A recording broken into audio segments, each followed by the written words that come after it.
Hello and welcome. You're watching NewsX YouTube. My name is Gauri. With me is my colleague Rishabh. Rishabh, China is systematically taking over resources and minerals in Tibet. What is this new report about the Zijin Mining Corporation? What is it doing? This is happening as we speak, Gauri. As we speak, the Zijin Mining Corporation, which is one of China's largest mining firms, has just bought a 50.1% stake for $500 million, that's $550 million, in a crucial Tibet Julong copper company. The Tibet Julong Copper Company was operating three major copper mines, one at Zibola, Kulong and Rongmu Kuala. Okay, this on your screens is where the Kulong mine is based. As you can see over here, so this is the Tibetan capital Lhasa. This is the frontline road that is going towards the east. Then it links up and heads off into Qinghai, gets off into Sichuan. Okay, in the mountain area over here are the major Chinese mines over here.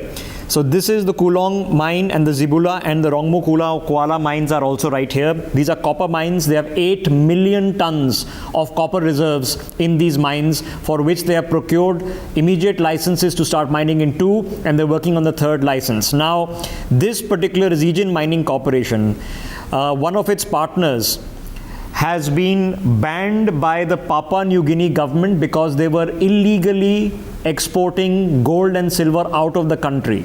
So a known culprit, Chinese state-owned mining corporation, is now going to be one of the biggest copper producers out of Chinese occupied Tibet. And this is a serious problem because the same Zijin Mining Corporation, Gauri, they produce 50 tons of gold. It doesn't sound like a lot, but that's 20% of China's gold production comes from this company. They have mining contracts all over the world, but 10% of that gold production they do within China and in places like this in Chinese occupied Tibet. So the very fact that this company has bought out this mining operation, and I can just quickly take the opportunity to show you the particular mine also. This is the Kulong copper mine. Look at what they've done, right? It's a strip mine. So the entire mountainside is being stripped, and they're building a copper smelter on the spot, and they are hoping to extract about 8 million tons of copper out of just this mountainside. Have a look at the scale of the devastation they're wreaking in the Tibetan plateau of all places.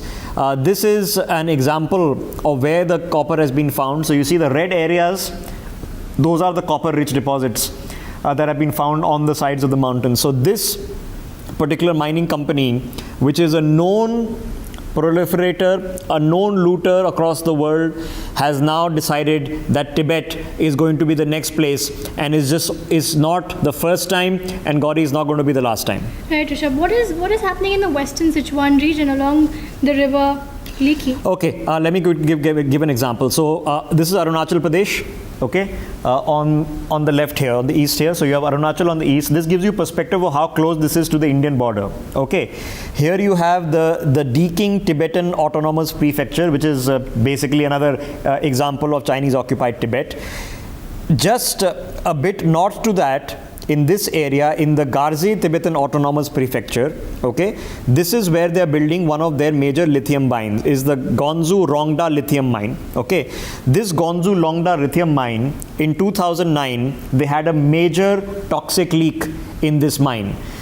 Here's a photograph of that same mining operation that is happening here. So this is the lithium mine that is operating very near the Arunachal border in Chinese occupied Tibet. Lithium, crucial lithium ion batteries, we understand it is very important to China's electronic manufacturing industry.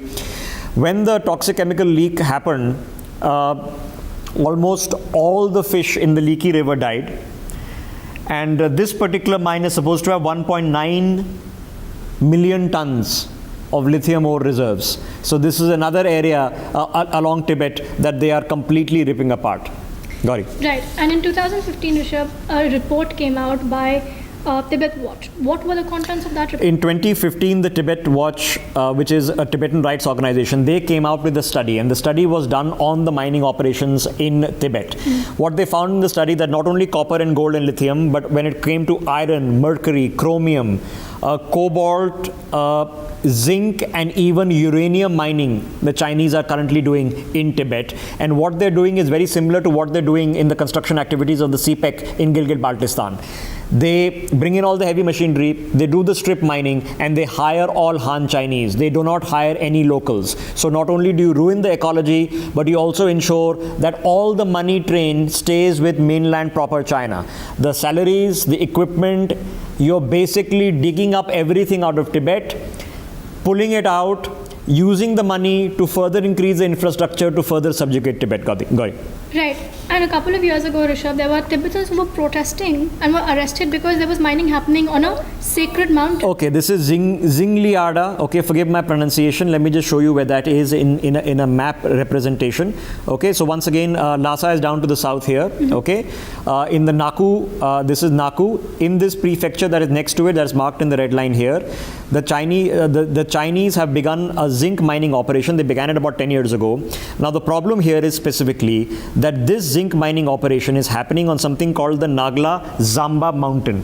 The Nagla Zamba mountain is a sacred mountain to Buddhist Tibetans, and they have completely stripped that area. Let me just show you what happened to that particular mountain. Here is a photograph of the protests that happened at that mountainside. More than 5,000 Tibetans gathered there. Here's another photograph of the protests at that particular site. This protest happened in August of 2013. Okay, they wanted to know why the Chinese are going in, and this was the response of the Chinese. They sent in all the police. 31 of these protesters, including the local village head, were arrested. And you can see in the background there, these are the mountains that they're completely strip mining. Now imagine, this is to the Tibetans what Mount Kailash would be to us. Now we do the Kailash Mansarovar Yatra, you go to Mount Kailash. Now imagine tomorrow the Chinese set up a mine on Mount Kailash and they completely start stripping it bare. How will that affect sentiment? So when it comes to religious sentiments, environmental sentiments, political sentiments, they moved in, Gauri, at a level that we can only scarcely begin to imagine. What is happening in Golok, Rishabh, where the Chinese have been mining for several years now? Okay, this is an example. Okay, let me just put that into context. This is Golok. So again, this is the Arunachal border. Okay, you have Lhasa here, and this area over here is the Golok Tibetan Autonomous Prefecture. It's very near Chengdu. Chengdu is the headquarters there of the Western Integrated Force Command of China. Okay, so just slightly northwest of this is the Golok region. Now in the Golok region, they have something called the Dorni mine. Now in this region, this was the area that they first started their mining conquest of Tibet. 12,000 Chinese miners have been operating in this region since 1995, stripping away. Now this was initially not an industrial operation, it's become an industrial operation. These were guys who were operating at a local level, but they were going into Tibetan territory in 1995, and they began these strip mining operations way back then. Right next to this, Gauri, is something called the Dokok forest and the Makok forest. What the Chinese have basically done is they've appointed their own forest officers. These forest officers have then issued licenses. The license fees are paid directly to the Chinese government in Beijing for stripping the forest reserve. So first they come out and they completely strip the trees. Okay, they take the timber, profit from the timber. After they've profited from the timber, then the place is fallow. Once the place is fallow, they begin their strip mining operations, and this is going on again at a scale that we can only sort of begin to comprehend, Gauri. Let me just put that into quick perspective for our viewers. This is a quick representation of petroleum and mineral deposits in the Tibetan plateau. Okay, so copper, molybdenum, gold, iron, lead, zinc, nickel, chromium, lithium, mercury, cobalt, tin, antimony, coal, uranium, and halite are marked out in this. So as you can see, towards Qinghai. So the Chinese have divided Tibet into two provinces, actually 2.5. Tibetan Autonomous Region for them is Xizang. Qinghai is towards the north of that, and Sichuan. So as far as a large part of Sichuan and a large part of Gansu. This is Gansu, this is Sichuan here. For the Tibetans, this is part of the original Tibetan plateau. So as you can see, over here, way to the north, these are to the north of Qinghai. This is where they found oil deposits. So the oil deposits have been found here. This is oil and other kind of petrochemicals, including natural gas. They have natural gas deposits towards the center of Qinghai over here. There are heavy mineral deposits all along the border with India. So you can have a look at the Tibetan plateau right over here with Lhasa right in the middle. Okay, of this area. Have a look. Heavy copper deposits, heavy gold deposits. there are heavy uranium deposits and nickel chromium deposits, as well as iron and lead zinc. Okay, over here, the second concentration is over here. Once again, you can look over there. There are lead zinc, coal deposits over here. There are tin, antimony, again, heavy copper, heavy gold deposits. And here's an important mine of a gold mine that these guys are running in Sichuan, which is, of course, Tibet, as far as the Tibetans are concerned, Gauri. Right. What are the examples of some of these mines and where are they located? Okay, let's just put that perspective on our screens as well. We can begin from here. This, Gauri, is the Saishitang copper mine. Okay, as I mentioned, these are open pit strip mines. Look at how the mining operation is being done by the Chinese. This is supposed to be a mid-level mine, and this is an 8-year-old photograph, satellite photograph. So imagine the scale of the devastation that they've already done in this place. In this place, this is one. Here's another mine. That's one. Here's another mine. This is the Manoake gold mine. This is again in a place called Ngawa. This is in Sichuan. So this is towards the eastern parts of Tibet. You can see the step deposits of the mining that is being done in the strip mine, and you can see the runoff that of all the slag and other materials going down the mountainside, which is basically completely wrecked the mountainside, and they're taking out gold from this particular region. That's one. Here's another example of a mine. This is Gauri, the processing plant at the Gyama mine. Now this Gyama mine is very near Lhasa. This is a place where they build the processing plant. This is actually to strip the ore. Okay, and the Gyama mine is a multi-metal mine. So they have gold, you have copper, zinc, and molybdenum. All are being pulled out from this mountain, and they build the processing plant. And this processing plant is capable of doing thousands of metric tons of ore processing a year. For that, it requires a lot of water. So the local river was diverted. 90%, in fact sometimes 95% of all the mineral ore is waste, it's slag, and it's often crushed powder. Where does it go? It goes down the mountainside, it goes into the river water. Where are all the rivers flowing? The Tibetan plateau is home to the 5 biggest rivers in Asia.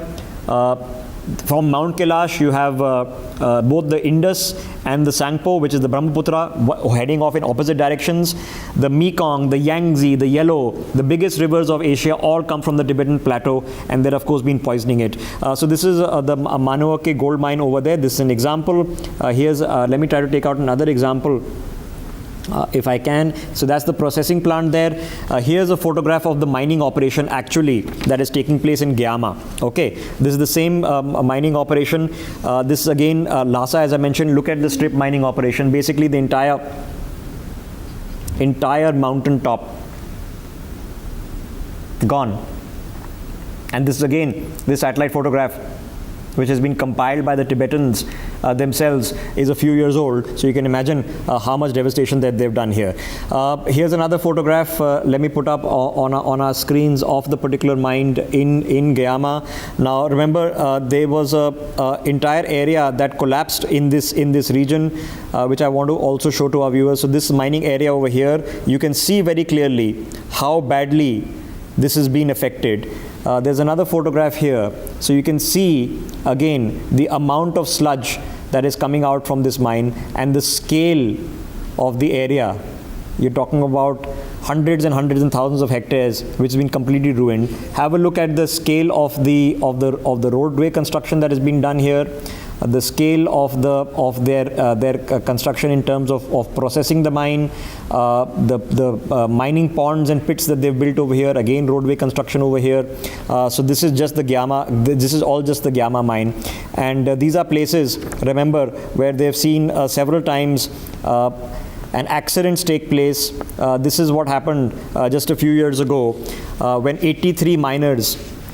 This is basically an entire mountainside collapsed in this mine. 83 people died because they were buried under what is literally thousands of metric tons of rubble, and by the time the heavy machinery came in, completely useless. Let's have a look at the Yulong mine, which is the reference to context I was making in terms of the collapse. This is the Yulong mine. In this Yulong mine, this is in the Chamdo prefecture. This is again in the eastern part of Tibet. Okay, this is the largest copper deposit. I mean, look at this. I mean, these are the buildings here. Look at this, the scale of this mine. Okay, this is the largest copper deposit in Chinese occupied Tibet. And once again, you can tell over here that Who is the owner of this? The same Zijin Mining Corporation that has just bought out the copper rights a few days ago.